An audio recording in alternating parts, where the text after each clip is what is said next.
मैंने एक हफ्ता पहले एक वीडियो अपलोड करी थी बिग स्कैम एक्सपोज के नाम से। तो आपके हिसाब से इस पूरी लड़ाई में कौन सही है कौन गलत है? नहीं, सिर्फ ये नहीं बोलना है कि आप प्रॉपर लॉजिकली ये बताना है कि अगर मैं सही हूं तो क्यों हूं और अगर मैं गलत हूं तो क्यों हूं। मेरा ये जो ओपिनियन है ना, वो मेरे भाई के भी एक्सपीरियंस पे बेस्ड है, ना कि जस्ट मैं आपका या किसी और का व्यू देख कर आई हूँ। बेसिकली मैंने इसको बहुत करीब से देखा है, क्योंकि जब हम 11th और 12th में थे, अभी मैं यूपीएससी कर रही हूँ यहाँ पर, तो जब हम 11th और 12th में थे तो मेरे भाई को भी ऐसे लोगों ने अप्रोच किया था, मुझे भी कई बार अप्रोच किया था। वहां पे आपने देखा होगा किस तरीके से मोटिवेट किया जाता है, कैसे एक इंसान को अलग सा ही इन्वायरमेंट क्रिएट कर दिया जाता है कि आपको समझ में ही नहीं आएगा कि क्या गलत है क्या सही है। वो इतने कॉन्फिडेंट हो गए, स्पेशली एक लड़की थी, मेरी फ्रेंड थी, वो मुझे बोलती थी कि तू चल तू चल। तो हमेशा उसके स्टेटस पे मुझे यही दिखता था कि कोई BMW के साथ फोटो पोस्ट कर रहा है। Exactly guys, I am not lying. तो कोई मर्सिडीज के साथ डाल रहा है। तो भाई ने भी मुझे कल ये बात बताई कि ये सब फेक होता है। अगर प्रोडक्ट बेचना तो आप सिंपली बेच दो ना, कि हाँ साबुन है 10 रुपए का ले लो। उसके पीछे आप BMW क्यों दिखा रहे हो, जो कि वो पॉसिबल नहीं है। Exactly, that is the truth. कुछ लोगों को ये लग रहा है कि ये लड़ाई मेरे और विवेक बिंद्रा के बीच में है, जबकि ऐसा कभी था ही नहीं। ये कुछ लोग समझ रहे हैं या वो खुद समझ रहे हैं। ये लड़ाई एक्चुअल में सच और झूठ की है। ये लड़ाई एक्चुअल में सही और गलत की है। सर इसमें गलत क्या है वैसे? सर वो कोई तिकड़म लगा के अपना कोई प्रोडक्ट बेच रहा है। सर ऐसे बहुत सारे लोग हैं दुनिया में जो कुछ ना कुछ कर ही रहे हैं, कई सारी टैक्टिक्स लगा रहे हैं। और जैसे एडवर्टीजमेंट में बहुत सारा कुछ होता है, तो सर ये भी इसने भी कोई अपनी टैक्टिक्स निकाली है, तो उसमें सर गलत क्या अपना प्रोडक्ट बेचना। वेरी गुड पॉइंट कि इसमें गलत क्या है। कोई बताना चाहेगा कि इसमें कुछ गलत है या नहीं है या ये सही है? सर बेसिकली इसमें सबसे पहले हमारे लोग 18 to 25 के एज ग्रुप के बच्चों को टारगेट किया जाता है और इसमें उनको सेमिनार तक ले जाया जाता है और उनको जबरदस्ती आप अपने कुछ भी बेच रहे हो उन्हें फंसा दिया जाता है। सर अजीब टाइप के वहाँ म्यूजिक वगैरह चल रहे होते सेमिनार में। मैं खुद भी ज्वाइन किया था एक कंपनी में और वो बोलते थे कि आपको आपकी दाढ़ी आने से पहले आपकी गाड़ी आ जाएगी। आई नहीं सर। सर सबसे पहले मैं ये कहना चाहूँगा, क्योंकि जिस आपने बिग स्कैम वीडियो अपलोड की यूट्यूब पे, उसमें आपने ना नाम किसी का बताया ना कंपनी का नाम लिया। तो अगर मैं जैसे चोरी कर रहा हूँ, आप चोर चोर कह रहे हैं, अगर मैंने वो गलती की है तो ऑब्वियसली मैं चिढ़ूंगा उस बात से। आप अगर नाम लेते तो गलत था, कंपनी का या उनका या किसी स्पेसिफिक पर्सन का, तो गलत होता। आपने नाम तो नहीं लिया, और अगर नाम नहीं लिया है आपने और अगर मैं गलत हूं तो मैं चिढ़ूंगा। और एक और मजेदार बात बताइए, जब वो वीडियो अपलोड हुई कितनों को समझ आया था मैं किसके बारे में बात कर रहा हूं? बहुत कम लोगों को। अगर वो कुछ नहीं करते, चुपचाप बैठे रहते, तो 2 दिन में सब भूल भाल जाता है, खत्म हो जाता। मतलब एक टीचर है जो क्लास में सामने खड़े होकर के बोल रही है तुम में से किसी एक ने चोरी करी है, और एक बच्चा खड़ा होकर के बोलता है मैंने चोरी नहीं करी है, मैंने चोरी नहीं करी। अरे नहीं करी तो बैठा रहे ना चुपचाप।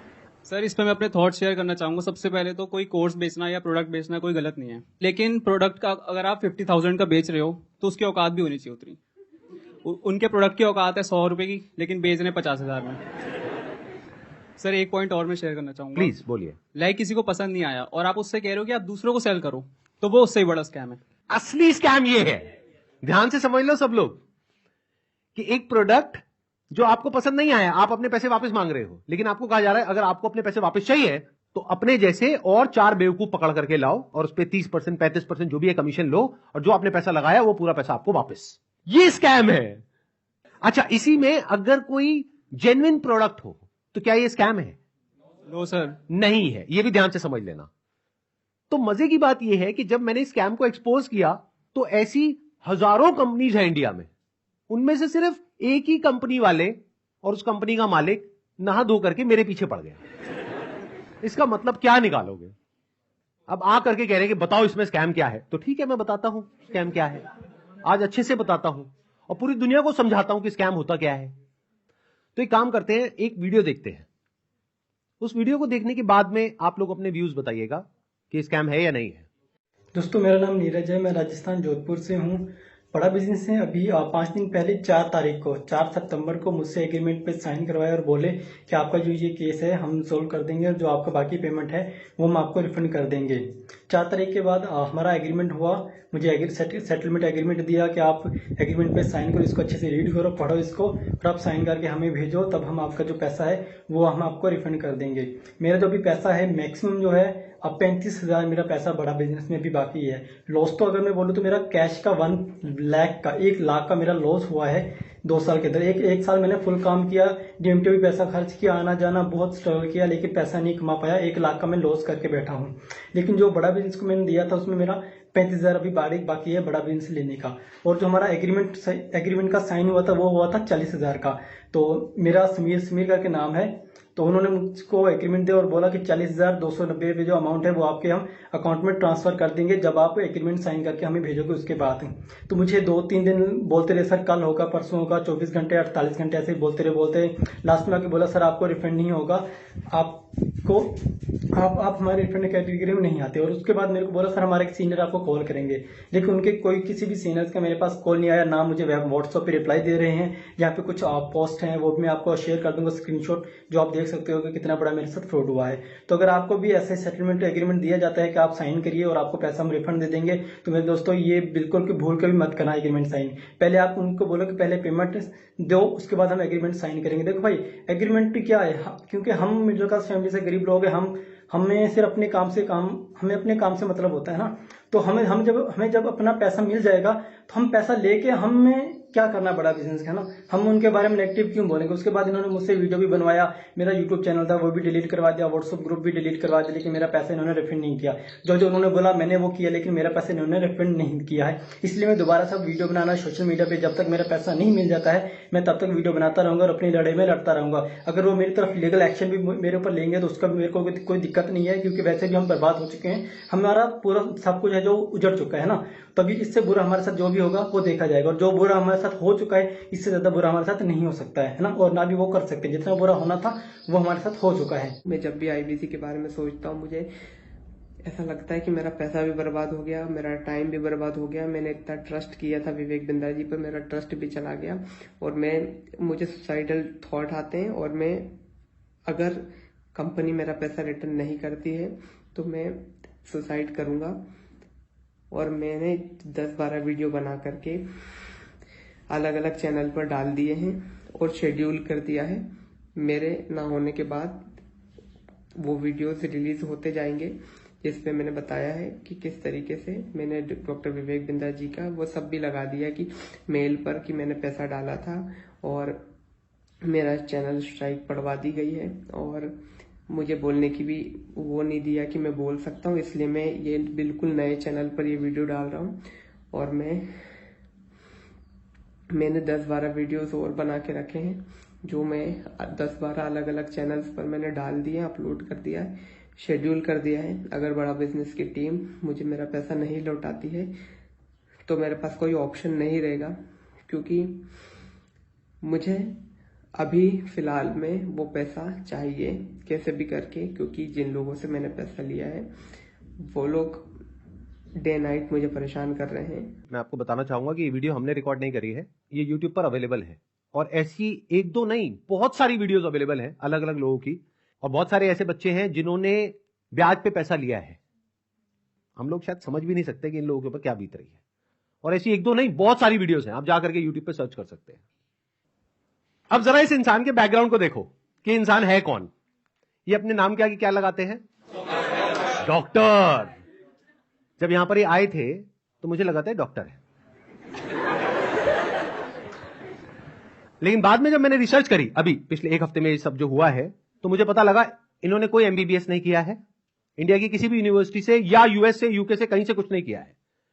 कहां से डिग्री मिली है, कैसे मिली है, वो अगर आप थोड़ा सा रिसर्च करोगे तो आपको समझ आ जाएगा।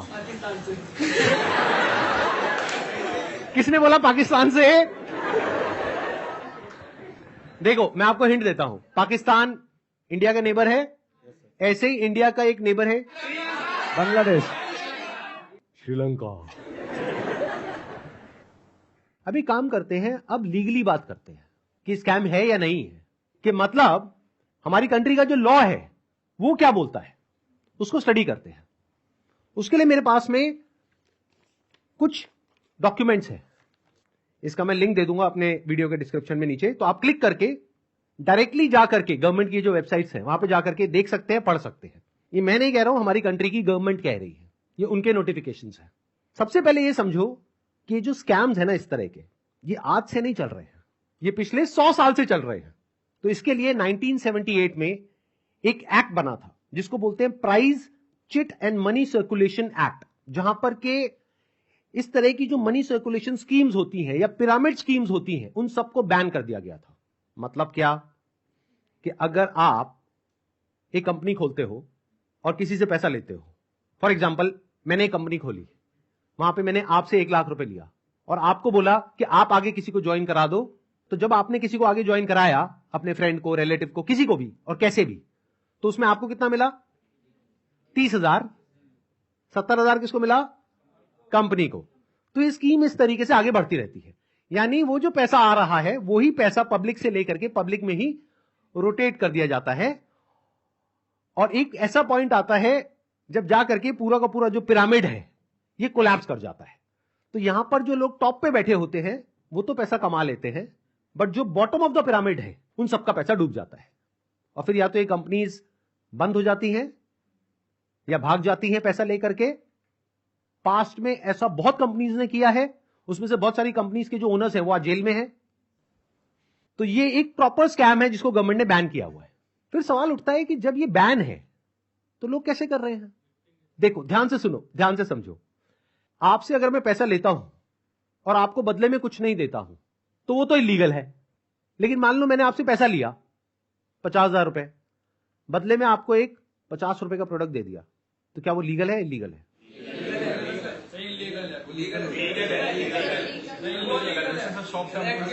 हो गए ना कंफ्यूज?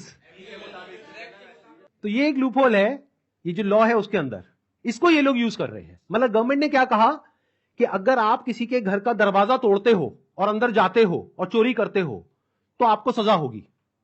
लेकिन ये लोग क्या बोल रहे हैं कि देखो दरवाजा लिखा है, खिड़की नहीं लिखा है। खिड़की से तो हम जा सकते हैं ना।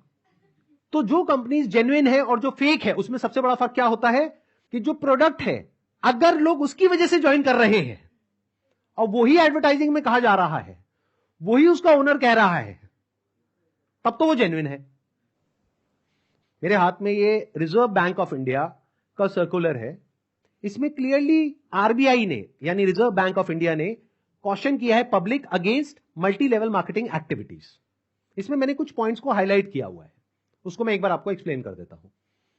Income under such schemes majorly comes from enrolling more and more members from whom hefty subscription fees are taken rather than from the sale of products they offer।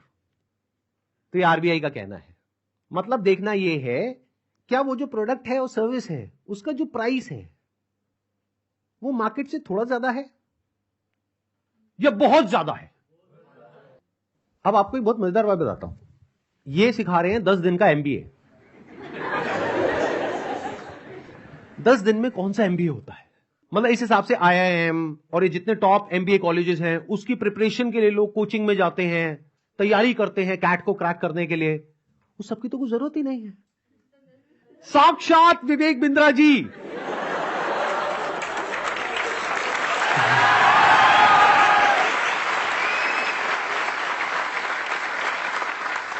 आपके सामने 10 दिन तक रोज प्रकट होंगे और आ करके आपको 10 दिन में एमबीए करा देंगे।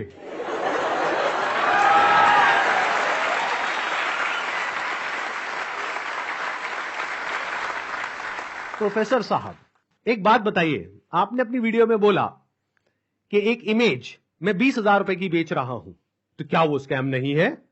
और वो 50,000 का कोर्स बेच रहे हैं तो वो स्कैम है? इसका क्या मतलब है? मतलब भाई साहब ये है कि मेरी जो 20,000 की इमेजेस हैं वो कौन खरीदता है? आप में से कोई भी है जिसने आज तक मेरी कोई भी इमेज खरीदी? Not even a single person. तो हमारी इमेजेस कौन खरीदता है? जो बड़ी बड़ी कंपनीज हैं, बड़े बड़े ब्रांड्स हैं जिनकी टर्नओवर हजारों करोड़ रुपए की है, वो 20,000 रुपए की इमेज खरीदते हैं। क्यों खरीदते हैं? क्योंकि अगर वो इमेजेस हमसे नहीं खरीदेंगे और खुद शूट करेंगे तो उनका खर्चा आएगा 5 से 10 लाख रुपए, और वो इमेज कितने में मिल गई? 20,000 रुपए में। हमने जब वो शूट किया तो हमने 10 लाख रुपए लगाया, तब जाकर के 20,000 में एक इमेज बेची। तो इसमें किसका फायदा है? उस कंपनी का भी फायदा है और हमारा भी फायदा है। इसको बिजनेस बोलते हैं।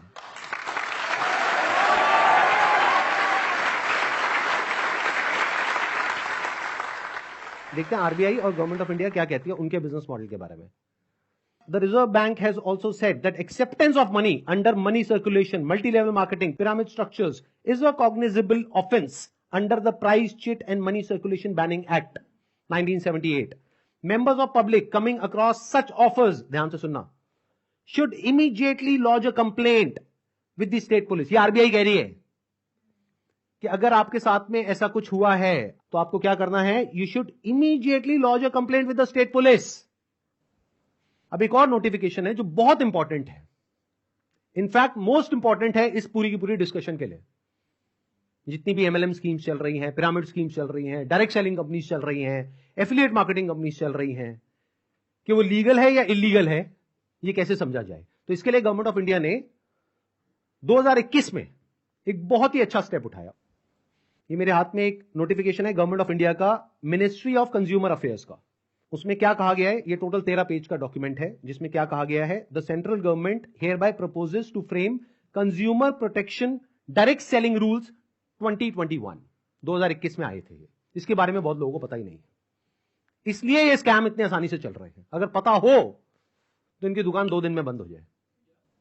डिटेल में अगर आप जानना चाहते हैं इसमें क्या क्या लिखा हुआ है तो नीचे यहां पे डिस्क्रिप्शन में आपको लिंक मिलेगा, उस पर क्लिक करके आप देख सकते हैं और पढ़ सकते हैं इसको। मैं बस शॉर्ट में कुछ पॉइंट्स मैंने हाईलाइट करे हुए हैं, वो आपको बताता हूं जो समझना बहुत जरूरी है। It applies to all models of direct selling, whether it is multi level, whether it is single level, whether it is affiliate, किसी भी स्ट्रक्चर से आप सेलिंग कर रहे हो तो आपको इन रूल्स को फॉलो करना है। सबसे पहला रूल क्या है?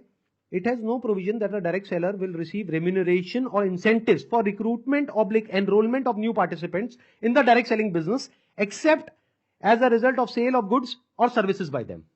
मैं इसको थोड़ा सरल भाषा में ट्रांसलेट करके बताता हूं। इसमें कहा जा रहा है, आप अगर एक डायरेक्ट सेलिंग कंपनी हो तो आपकी कंपनी में जो डायरेक्ट सेलर्स हैं उनको जो पैसा मिल रहा है या इंसेंटिव मिल रहा है या कमीशन मिल रहा है, वो नए मेंबर्स को एनरोल करने पर नहीं मिलना चाहिए, बल्कि वो मिलना चाहिए फॉर सेल ऑफ गुड्स और सर्विसेज बाय देम।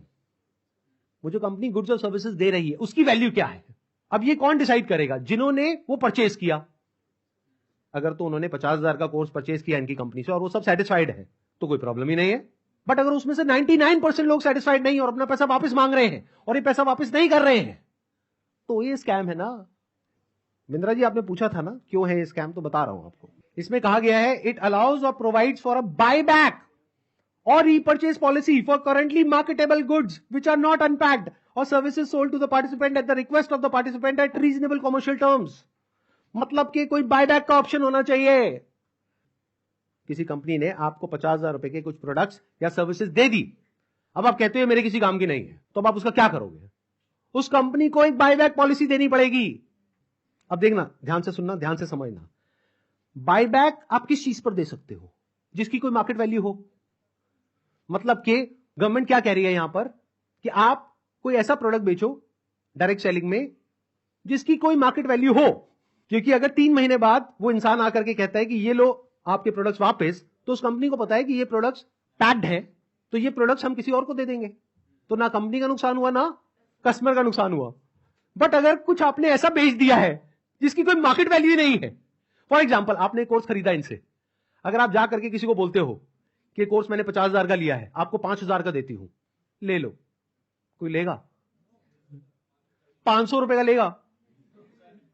तो इसकी मार्केट वैल्यू क्या है? Zero. It is a clear violation of this act. इसलिए ये स्कैम है बिंद्रा जी।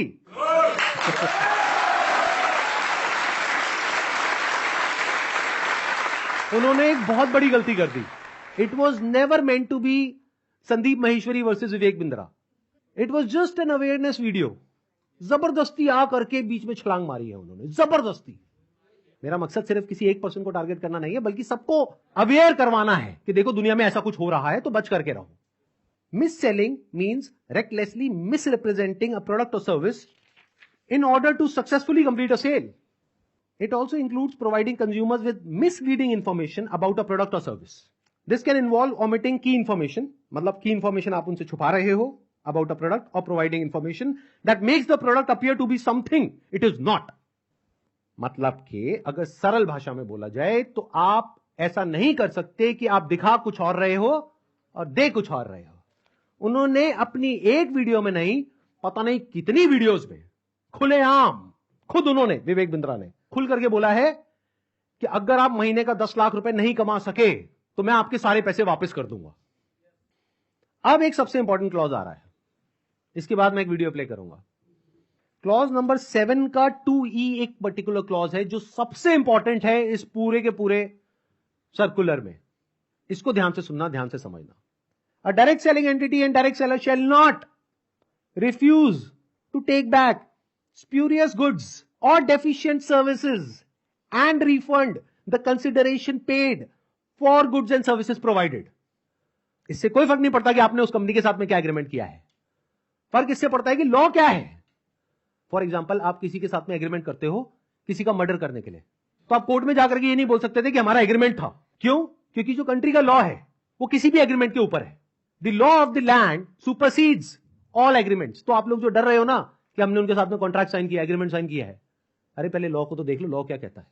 अगर लॉ के हिसाब से वो गलत है तो गलत है, नो मैटर कि उसने आपके साथ क्या एग्रीमेंट किया है। That agreement must be in line with the law of the land. तो ये क्लॉज को मैं दोबारा से पढ़ूंगा, ध्यान से सुनना। A direct selling entity and direct seller shall not refuse to take back deficient services. Deficient word का क्या मतलब होता है?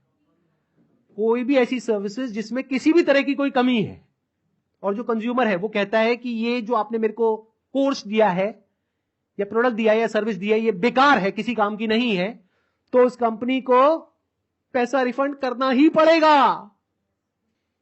ये मैं नहीं कह रहा हूं, हमारी कंट्री का लॉ बोल रहा है। अब ये जो मैंने आपको कुछ पॉइंट्स बताए, इसके अकॉर्डिंग एक बार एक छोटी सी वीडियो को देखो, बड़े प्रोफेसर की, देखते हैं वो क्या बोलते हैं। मैं आपको अपना व्हाट्सएप का नंबर दूंगा, ईमेल एड्रेस दूंगा, वहां बोल दीजिए आकर के पैसे ले जाइए। नहीं भी आना तो आप ईमेल कर दीजिएगा, आपको पैसे आपके अकाउंट में ट्रांसफर हो जाएंगे। तो आप या तो 50-60 हजार रुपए वापस ले जाइए या लाखों लाखों लाखों रुपए हर महीने कमा लीजिए, दोनों में से कुछ भी कर लीजिए। भाई अगर मैं आपको पैसा कमाने के लायक नहीं बना सका तो मेरे को क्या क्या हक बनता है आपसे पैसे लेने का? 100% कैश बैक गारंटी, यानी कि कुछ और खरीदना चाहे अपग्रेड, लोएस्ट प्राइस गारंटी। ये कौन दे सकता है? कोई नहीं दे सकता है, इसलिए हमने ये खुल के दिया है। आपके तो रिस्क को खत्म कर दिया ना, आपसे कह रहा हूं, आपके जो रिस्क को खत्म कर दिया, आपका रिस्क तो रिवर्स हो गया, गेम चेंज कर दिया पूरा। इसलिए अभी तुरंत फोन लगाएं और पूछे अपने काउंसलर से कि मैं अपने बिजनेस में कैसे सफल होऊंगा। अरे आपसे बोल रहा हूं, पूछने में क्या जा रहा है, पैसे तो नहीं लग रहे। हाँ, फोन करने पे पैसे नहीं लगते, पता लगाओ, अभी फोन लगाओ और पूछो भाई मेरा बिजनेस सफल कैसे होगा। अगर मैं विवेक बिंद्रा आपको आकर के प्रॉमिस दे रहा हूं 100% मनी बैक गारंटी, वो इसीलिए दे रहा हूं। हमने मनी बैक गारंटी लॉन्च करी है। What is money back guarantee? अगर कोई भी हमारे साथ आईबीसी बनता है और वो चाहता है कि मैं पैसे कमाऊं और वो हमारे साथ पैसे नहीं कमा पाता, तो नो क्वेश्चंस आस्क्ड, उसका पैसा उसको वापस कर दिया जाएगा। That's called money back guarantee. दम नहीं है किसी में ये बोलने में जो हम बोल रहे हैं। गारंटी दे रहा हूं 10 लाख रुपए महीना पे आप पहुंचेंगे, नहीं पहुंचे तो मेरे पास आके पैसा वापस मांग लेना। बड़े बड़े क्लेम्स कर दिए, एक बार समझने की कोशिश करते हैं क्या वो प्रैक्टिकली पॉसिबल है या नहीं है। इन्होंने कहा कि मैं अगर आपको महीने का 10 लाख रुपए कमाने के लायक नहीं बना सका तो अपने पैसे वापस ले जाइए।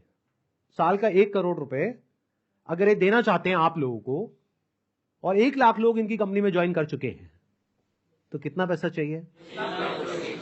1 लाख करोड़ रुपए। तो हमारी टीम ने क्या किया, इनके जो फाइनेंशियल्स है उसको चेक किया कि भाई अगर 1 लाख करोड़ देना है तो कंपनी की टर्नओवर होनी चाहिए ना 2-3 लाख करोड़ की, क्योंकि वो भी तो कमाएगी ना। उनकी टर्नओवर पता है कितनी है पिछले साल की? 172 करोड़। अगर उसमें से मान लेते 30% भी वो कमीशन देते हैं अपने आईबीसीज को, कितना पैसा उन्होंने डिस्ट्रीब्यूट किया स्कीम में? 50 करोड़। तो कितने लोगों के हाथ में आया 1-1 करोड़? 50 बस। और बाकी लोगों का क्या हुआ? उनके हाथ में क्या आया? 0। कि अगर वो चाहे भी तो ये जो बड़े बड़े क्लेम्स कर रहे हैं इसको पूरा नहीं कर सकते। पहले तो ये जो क्लेम्स कर रहे हैं वही सब इलीगल है। This is complete scam. अरे यही तो उन सब लोगों ने किया जो हमारा देश छोड़ करके भाग गए हैं। पब्लिक से पैसा ले लिया, या बैंक से पैसा ले लिया और जब बैंक आया पैसा वापस मांगने के लिए जो उसका हक है, तो उन्होंने कहा हमारे पास तो नहीं है देने के लिए, वो तो हमने पार्टीज में खर्च कर दिया। वो मेरी बर्थडे पार्टी थी ना, वहां पे डांस करने में बहुत मजा आ रहा था। अब हमें क्या करना चाहिए? क्या बस ऐसे स्कैम होते रहे सोसाइटी में और हम बैठ करके तमाशा देखते रहे? सर, हमें एक्शंस लेना चाहिए। फर्स्ट ऑफ ऑल एफआईआर जिनके साथ हुआ है उन्हें एफआईआर फाइल करना चाहिए। लॉ को एक बार देखना चाहिए। नहीं समझ आ रहा है तो जिसको समझ है लॉ की उसके पास जाना चाहिए, उससे समझना चाहिए। एंड पिटिशन नाम की चीज होती है, पब्लिक इंटरेस्ट लिटिगेशन, तो वो फाइल करनी चाहिए उनके खिलाफ, जिससे जो ये स्कैम्स हो रहे हैं वो खत्म हो। बिकॉज मॉरली ये मतलब गलत है। जिनका पैसा जा रहा है वो डिप्रेशन में जाके गलत कदम भी उठा सकते हैं एंड इससे हमारे देश का यूथ खत्म होता जा रहा है, जो इस देश को आगे लेके जाएगा। सो जो लीगल एक्शंस हैं वो लेने चाहिए। इस एक्शन को हम दो कैटेगरीज में डिवाइड कर रहे हैं। एक वो जिनके साथ में स्कैम हुआ है, एक वो जिनके साथ में नहीं हुआ है। मान लेते हैं 1 लाख लोग हैं जिनके साथ में स्कैम हुआ है, यानी कि उनका पैसा ये कंपनी मार करके बैठी है और वापस नहीं कर रही है। तो उन्हें क्या करना चाहिए? सबसे पहले जाकर के एफआईआर करनी चाहिए। अगर वो पुलिस वाले एफआईआर नहीं करते हैं तो उनको ये सारे सर्कुलर्स दिखाने चाहिए कि भाई आरबीआई ने कहा है, आप ये लिख करके दे दो हमको कि आप एफआईआर नहीं कर सकते इनके अगेंस्ट। तो उन्हें एफआईआर लॉन्च करनी ही पड़ेगी। और अगर इंडिया के अलग अलग पार्ट्स में बहुत सारे लोग इस तरीके से एफआईआर लॉन्च करते हैं तो जितनी भी हायर अथॉरिटीज हैं लाइक सीबीआई एंड ईडी, वो सब एक्शन में आ जाएंगी। मतलब उनको भी आइडिया लगेगा कि ये कोई छोटा मोटा स्कैम नहीं है, 500 करोड़ का स्कैम है, छोटा अमाउंट नहीं होता है। और ये पैसा किसका है? पब्लिक का है। और पब्लिक में भी एक बार को मान लो किसी 50-60 साल के आदमी का होता तो मुझे इतना दर्द नहीं होता। 18-19 साल के बच्चे का है जिसकी जेब में 50 रुपए नहीं होते हैं। तो पहला क्या है, अगर आपके साथ में ऐसा कुछ हुआ है तो नंबर 1 एफआईआर लॉन्च करो। नंबर 2, अभी तक मैं इसमें डायरेक्टली इन्वॉल्व नहीं था लेकिन अब हो गया हूं, तो अब आप लोग अकेले नहीं है। मेरा एक सिंपल सा प्लान है कि मैं अपने चैनल पर मोनेटाइजेशन ऑन करूंगा। वहां से मेरे पास में कुछ पैसा आएगा। मान लो 2-3 महीने में मेरे पास में 1 करोड़ रुपए आ जाता है, तो इस 1 करोड़ को मैं यूज करूंगा इंडिया की सबसे अच्छी लॉ फर्म को हायर करने के लिए, जो कि इन लोगों को रिप्रेजेंट करेगी जिनके साथ ये स्कैम हुआ है। उसका पैसा कहां से आएगा? मेरे चैनल पे जो एड्स रन होंगी अगले 2-3 महीने तक, वहां से आएगा। अगर उस पैसे की मुझे जरूरत पड़ी तो, अगर उतना पैसा मैं खुद अरेंज कर पाया तो मैं एड्स ऑन नहीं करूंगा, लेकिन अगर मैं अपने बेस पे अरेंज नहीं कर सकता हूं तो मैं एड्स ऑन कर दूंगा। तो तैयार रहना, कल को बोलना मत कि एड्स कहां से ऑन हो गई। जरूरत पड़ी तो मैं 1-2 महीने के लिए एड्स ऑन करूंगा, फिर बंद कर दूंगा जैसे ही मेरे पास में उतना पैसा आ जाएगा जितना उस लॉ फर्म को देना है। फिर वापस से अगर मेरे पास में पैसा खत्म हो गया उनको देने के लिए 6 महीने बाद, फिर से एड्स ऑन कर देंगे। अपने घर की खेती है, क्या दिक्कत है?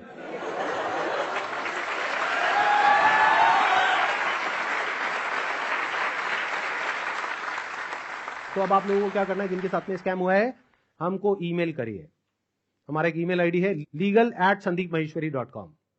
और आप लोग क्या कर सकते हैं, जिनके साथ में स्कैम हुआ है, आरबीआई का हम एक लिंक यहां पर नीचे डिस्क्रिप्शन में पोस्ट करेंगे। एक तो इन सर्कुलर्स का, प्लस आरबीआई के जितने भी ऑफिसेस हैं अलग अलग स्टेट्स में, वहां पर जो उनके रिप्रेजेंटेटिव्स हैं उनका। तो आप क्या कर सकते हैं, जिनके साथ में ऐसा कुछ हुआ है, एक लेटर लिखिए छोटा सा, उसमें जो भी मन में है इंग्लिश में हिंदी में लिख दीजिए कि आपके साथ में ये हुआ, ये हुआ, ये हुआ, ये हुआ, और आपको अपना पैसा वापस चाहिए, लेकिन वो पैसा वापस नहीं कर रहे हैं। और साथ में सारे जो प्रूफ्स हैं, जो भी आपने पेमेंट करी, जो भी आपका रजिस्ट्रेशन नंबर है, वो सब अटैच करिए। इसको पोस्ट करिए, एक आरबीआई में और एक मिनिस्ट्री ऑफ कंज्यूमर अफेयर्स में। अगर ये करते हैं तो क्या होगा, सोचो उनके पास में हजारों लेटर्स पहुंच जाते हैं तो क्या होगा। तो गवर्नमेंट की जो भी सीनियर अथॉरिटीज हैं वो सब एक्शन में आ जाएंगी। अगर आपको बहुत ज्यादा डर लगता है कि पता नहीं क्या हो जाएगा, क्योंकि ये आदमी है तो थोड़ा अजीब। अभी जो कल वीडियो में आया है ये, इसने आकर के एक बार नहीं बार बार मुझे धमकियां दी है, 1 हफ्ते में देखो मैं तुम्हारे साथ क्या करता हूं। भाई तू क्या करेगा, कर ले, अभी कर ले। मैं नहीं डरता भाई, दिखता नहीं है मेरी आंखों के अंदर। मेरे को मत डराने की कोशिश कर बार बार, तू अपनी आंखें दिखा कर।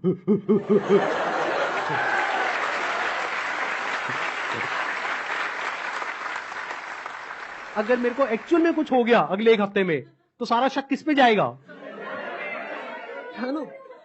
कैसा प्रोफेसर है, थोड़ा तो बुद्धि यूज कर, थोड़ा तो लॉजिक नाम की चीज यूज कर। पब्लिकली आकर के मेरे को धमकाए चले जा रहा है, क्या ये लीगल है?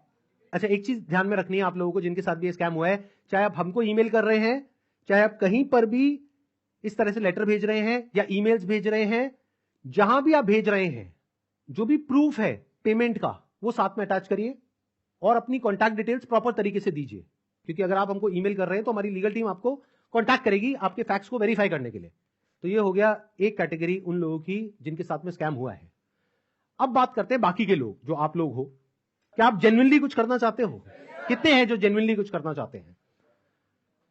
तो एक हैशटैग है जिसको बहुत तेजी से हमको स्प्रेड करना है।